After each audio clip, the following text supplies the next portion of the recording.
தெரியுதுங்க புளி நல்ல இதாக இருக்கு. அடுப்பை பற்ற வைக்கும். தெரிஞ்சுன்னா தெரியாத வச்சே கத்து வருது.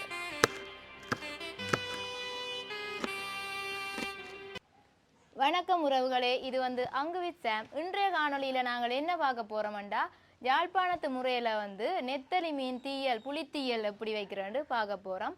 வாங்கோ எப்படி செய்கிறேன்னு பார்ப்போம். புளித்தீயலுக்கு நெத்தலி மீன் எடுத்துருக்குறோம். முதல்ல அந்த தலையை நோண்டுவான்.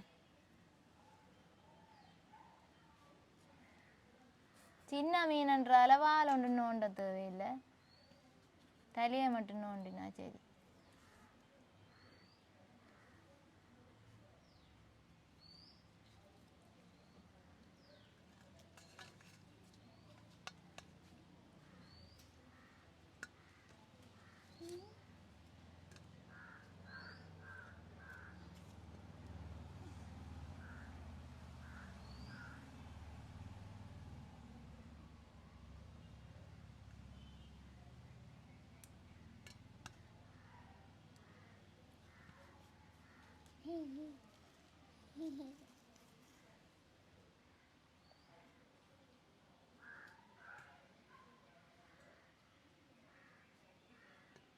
வேற மீனிலையும் செய்யலாம் தீயல், ஆனா இந்த மீன்லாம் நல்ல டேஸ்டா இருக்கும்.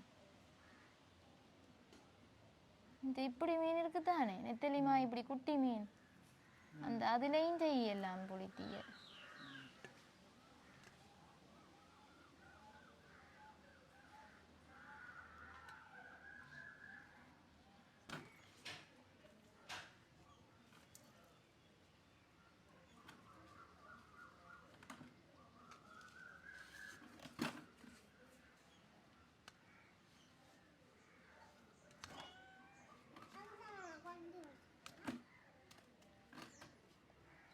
சில பேர் அந்த நெத்தலி மீன் கருவாடு அதுலேயும் புளித்தீயல் வைக்கிறவை, அதுவும் நல்லா இருக்கும். மீன் இல்லாத ஆக்கள் கருவாடா வேண்டி வச்சிருந்து செய்கிறவை.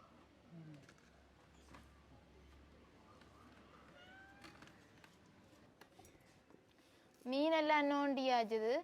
வெங்காயம் பச்சை மிளகாய் எடுத்துருக்குறோம், அதை வெட்ட போகிறோம். என்னென்னா சின்ன வெங்காயம் தான் நாங்கள் எடுத்து நாங்கள் இஞ்சி வருங்க. ஏன்னா தீயலுக்கு சின்ன வெங்காயம் போட்டால் தான் நல்லா இருக்கும். பம்பா வெங்காயம் வேண்டாம், கொஞ்சம் மினிக்கிற தன்மையாக இருக்கும். அதால் தான் எடுத்துருக்குறோம். நிறைய வெங்காயம் பச்சை மிளகாய் போடணும் பாருங்கோ. அது வித்தியாசம், மற்ற நீட்டு போகிற அவற்றையில் சின்னனா தானே இப்படி வட்ட வட்டமாக தான் வெட்டணும்.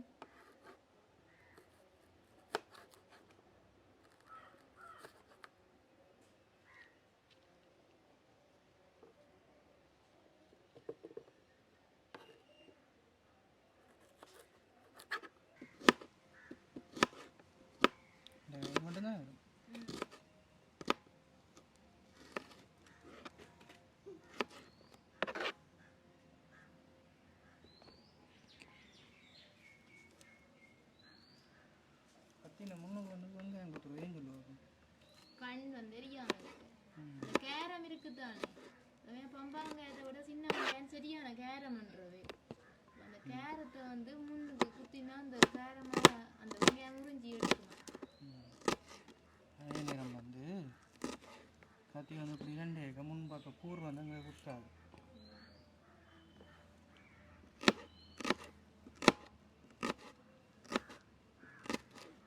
உண்மையான காரணம் நீங்கள் அதை சொன்னா கேப்பீங்களோ இல்லைனா கேரம் படாதுன்னு சொன்னா கண் எரியக்கூடாதுன்றதுக்காண்டி கேட்பாங்க. இந்த கத்தி வெட்டு வேணா குத்து மாட்டா நீங்கள் கேட்பீங்களா? பழமொழி சொல்லுவாங்களே, மாடு சும்மா சொன்னா கேட்காது, மணி கட்டின மாடு சொன்னா கேட்கும்.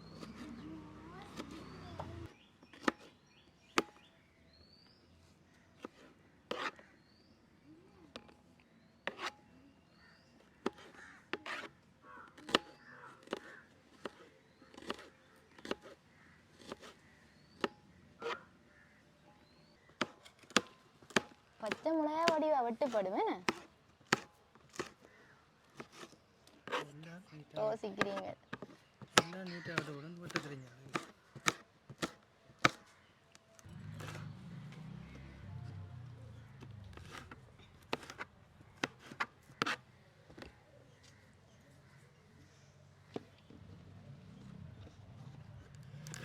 புது கத்தியாலே நலகதி என்று வெட்ட முடியல.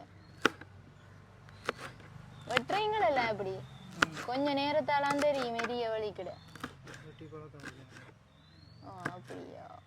ஆனா எங்க அம்மா எல்லாம் அவ்வளவு வெட்டினாலும் மெரியவே மாட்டுது. இன்னும் எப்பயாச்சும் வெட்டி தெரிச்சுன்னா சரி அதை வச்சே கத்து ஒரு இது காலம் நினைக்கிறான் போல.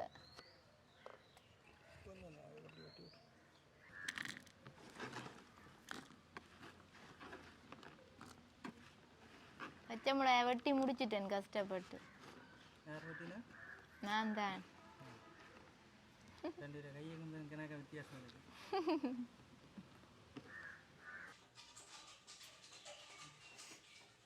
எல்லாம் கழுவிட்டோம். மீனை போட்டுட்டு இப்போ வெட்டி வச்ச வெங்காயம் பச்சை மிளகாய் எல்லாம் போட போகிறோம்.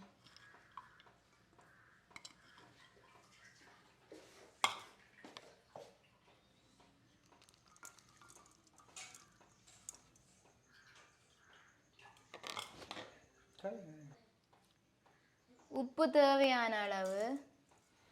மற்ற புளி கரைச்சி வச்சிருக்கிறோம். நிறைய புளி விடணும், ஏன்னா அது புளி தீயல்லானே. அப்போ வந்து புளி நிறைய போட்டால் தான் நல்லா புளியாக இருக்கும். சில பேர் மாங்காயும் போடுறதுகள். மாங்காய் போட்டால் இன்னும் நல்லா இருக்குமன்ற. இப்போ மாங்காய் சீசன் இல்லை தானே, அதால் நாங்கள் புளி தான் நிறைய விட்டுருக்கோம். பார்க்கவே தெரியுதுங்க புளி நல்ல இதாக இருக்குது. அடுப்பை பற்ற வைப்போம்.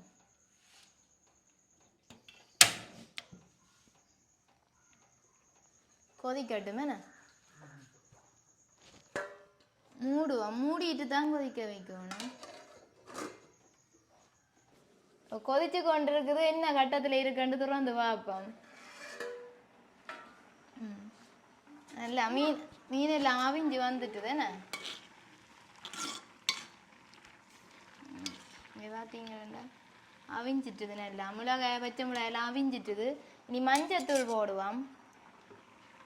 ஒரு கரண்டி மஞ்சத்தூள் போடுவோம்.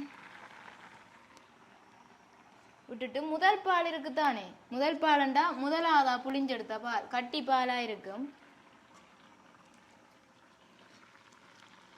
அதை விட போறோம்.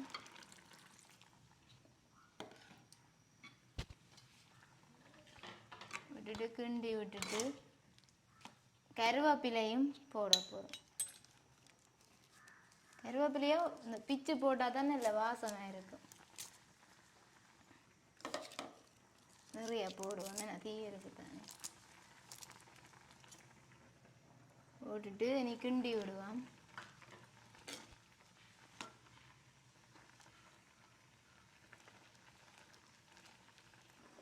எல்லாம் போட்டாச்சு. அடுப்பை கொஞ்சம் குறைச்சி விட்டுட்டு ஸ்லிம்மில் விட்டுட்டு நீ வத்த விடுவான். பால் விட்டது தானே, அப்புறம் திரஞ்சு போடும். மூடி வத்த விடுவான். பார்த்த வத்தி நல்ல வடிவ வந்துட்டுது. புளித்தீயல் ரெடி ஆயிட்டுது. இனி இறக்குவான். இந்த பதத்தில் இறக்கினா சரி. இப்போ வந்து நெத்தலி மீன் புளித்தீயல் ரெடி ஆயிட்டு. இதே மாதிரி நீங்களும் வந்து வீட்டில் செய்து பாருங்கோ. ஏதாவது சந்தேகம் ஏதும் இருந்தால் நீங்கள் கமெண்டில் கேளுங்கோ. நாங்கள் எங்களால் முடிந்த அளவுக்கு பதில் சொல்லுவோம். எங்களோட காணொலிக்கு வந்து முதல் முறையாக வாரீங்களா சப்ஸ்கிரைப் பண்ணுங்கோ, பெல் பட்டனையும் கிளிக் பண்ணுங்கோ. இன்னொரு காணொலியில் உங்களை சந்திக்கின்றேன். அது வரைக்கும் உங்களை வந்து விரைவருகின்றேன். நன்றி, வணக்கம்.